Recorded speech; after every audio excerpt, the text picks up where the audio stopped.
नमस्कार विद्यार्थी मित्र मैत्रिणींनो, कसे आहात? मजेत आहात ना? ज्ञानेश्वर विद्या मंदिर या शैक्षणिक संकुलामध्ये सर्वांचं स्वागत आहे. विद्यार्थी मित्रांनो, तुम्ही आपल्या ज्ञानेश्वर विद्या मंदिर व स्वामी समर्थ ई लर्निंग या युट्यूब चॅनल्सला सबस्क्राईब केलंय का?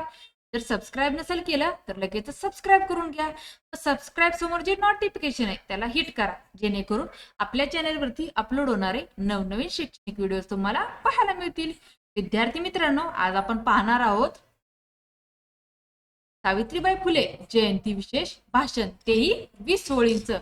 तर हे भाषण मुलांना तुम्ही तुमच्या वहीमध्ये लिहून घ्या, याचा तुम्हाला शाळेमध्ये नक्की उपयोग होईल.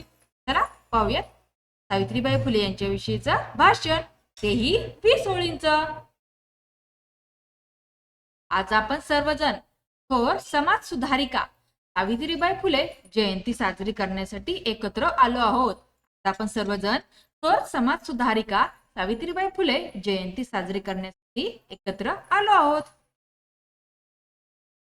सावित्रीबाई फुले या भारतातील पहिल्या महिला शिक्षिका आणि महान क्रांतिकारक होत्या. सावित्रीबाई फुले या भारतातील पहिल्या महिला शिक्षिका आणि महान क्रांतिकारक होत्या. त्यांनी स्त्री शिक्षणाचा पाया घालून समाजाला नवी दिशा दिली.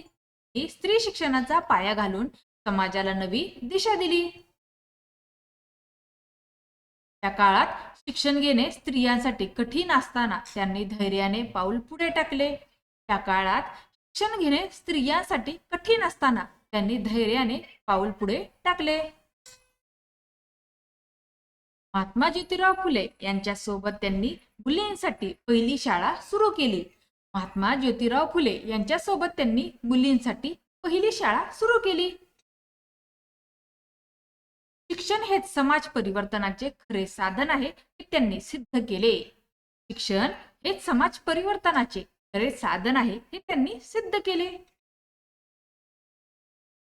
जातीभेद, अंधश्रद्धा आणि अन्यायाविरुद्ध त्यांनी आयुष्यभर संघर्ष केला. जातीभेद, अंधश्रद्धा आणि अन्यायाविरुद्ध त्यांनी आयुष्यभर संघर्ष केला. समाजाकडून अपमान सहन करूनही त्यांनी कधीही डगमगल्या नाहीत. समाजाकडून अपमान सहन करूनही त्या कधीही डगमगल्या नाहीत. विधवा पुनर्विवाह, स्त्री स्वातंत्र्य आणि समानतेसाठी त्यांनी आवाज उठवला. विधवा पुनर्विवाह, स्त्री स्वातंत्र्य आणि समानतेसाठी त्यांनी आवाज उठवला. त्यांचे विचार आजही आपल्याला प्रेरणा देतात. त्यांचे विचार आजही आपल्याला प्रेरणा देतात. सावित्रीबाई फुले यांनी लेखनातूनही समाज प्रबोधन केले. सावित्रीबाई फुले यांनी लेखनातूनही समाज प्रबोधन केले.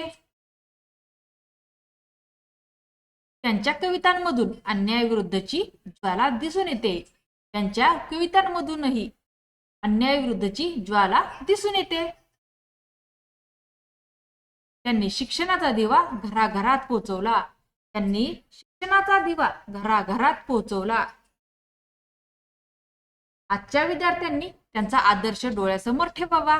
आजच्या विद्यार्थ्यांनी त्यांचा आदर्श डोळ्यासमोर ठेवावा. मुलगा आणि मुलगी समान आहेत हा संदेश त्यांनी दिला. मुलगा आणि मुलगी समान आहेत हा संदेश त्यांनी दिला. शिक्षण घेऊन स्वाभिमानी बना असे त्यांनी शिकवले. शिक्षण घेऊन स्वाभिमानी बना असे त्यांनी शिकवले. सावित्रीबाई फुले या केवळ व्यक्ती नव्हत्या तर एक विचारधारा होत्या. सावित्रीबाई फुले या केवळ व्यक्ती नव्हत्या तर एक विचारधारा होत्या. त्यांच्या कार्यामुळेच आज स्त्रिया शिक्षणात पुढे आहेत. त्यांच्या कार्यामुळेच आज स्त्रिया शिक्षणात पुढे आहेत. पण सर्वांनी त्यांच्या कार्याचा वारसा जपला पाहिजे. आपण सर्वांनी त्यांच्या कार्याचा वारसा जपला पाहिजे. सावित्रीबाई फुले यांना जयंतीनिमित्त कोटी कोटी प्रणाम. सावित्रीबाई फुले यांना जयंतीनिमित्त कोटी कोटी प्रणाम. अशा प्रकारे सावित्रीबाई फुले यांच्याविषयीचं 20 ओळींचं भाषण संपलेलं आहे. मुलांना तुम्हाला हे भाषण आवडलं ना? हे भाषण जास्तीत लोकांना शेअर करा. ज्यांनी आतापर्यंत आपलं चॅनल सबस्क्राईब केलं नाही अशांनी सबस्क्राईब करा. धन्यवाद.